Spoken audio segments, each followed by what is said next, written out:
Asia cup cricket ইতিহাসে প্রথমবারের মতো ফাইনালে মুখোমুখি হতে যাচ্ছে চির প্রতিদ্বন্দ্বী ভারত ও পাকিস্তান। দুবাইয়ে হতে যাওয়া এই ফাইনালে মাঠে নামার আগে কাগজে কলমে এগিয়ে ভারত, তবে পাকিস্তানকেও হালকাভাবে দেখার সুযোগ কম। সর্বশেষ দুই দল ফাইনালে খেলেছিল 2017 সালের চ্যাম্পিয়ন্স ট্রফিতে।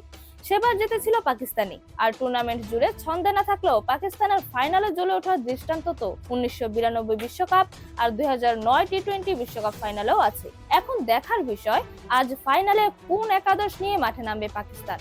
ভারতের একাদশই বা কেমন হবে? ফাইনালে পাকিস্তান দলে পরিবর্তনের সম্ভাবনা কম, মানে বাংলাদেশের বিপক্ষে যে একাদশ পাকিস্তান খেলিয়েছে সেই দল ভারতের বিপক্ষে খেলতে পারে। ওপেনিং এ সাহিবজাদা ফারহানের সঙ্গে খেলবেন ফখর জামান, তিনি খেলতে পারেন সেই সাইম আইয়ুবী। এশিয়া কাপে 6 ম্যাচে 4-0 সহ মাত্র 23 রান করেছেন এই বাহাতি। এরপরও আরেকটা সুযোগ পেতে পারেন তিনি, কারণ নতুন বলে সাইমের স্পিন কাজে লাগাতে পারে পাকিস্তানের, আর সেই অর্থে পাকিস্তানের হাতে বিকল্পও নেই।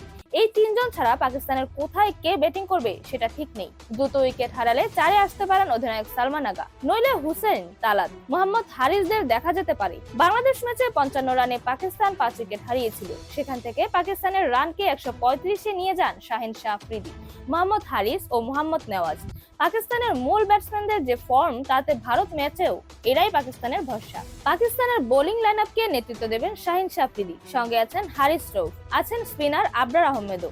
আবরার এই এশিয়া কাপে 5.02 ইকোনমি রেটে বল করেছেন। কমপক্ষে 8 ওভার করা কোনো বোলারের ইকোনমি 6 এর নিচে নেই। আবরারকে স্পিনের সঙ্গ দেবেন সাইম ও নেওয়াজ, আর পেস বোলিং এ আফ্রিদি রউফকে সহযোগিতা করবেন ফাহিম ও তালাত। ফাইনালে ভারতের একাদশে অবশ্য পরিবর্তন আসতে যাচ্ছে। সর্বশেষ শ্রীলঙ্কা ম্যাচে বিশ্রামে ছিলেন জসপ্রীত বুমরা, এই ম্যাচে ফিরবেন তিনি। ফিরতে পারেন অলরাউন্ডার শিবম দুবেও, সেক্ষেত্রে বাদ পড়তে পারেন অর্শদীপ সিং ও হর্ষিত রানা। তবে শ্রীলঙ্কা ম্যাচে চোটে পড়া হার্দিক পান্ডিয়ার ফাইনাল খেলা নিয়ে শঙ্কা আছে। তিনি ফাইনালে না খেলতে পারলে ভারতের জন্য বড় ধাক্কা হবে।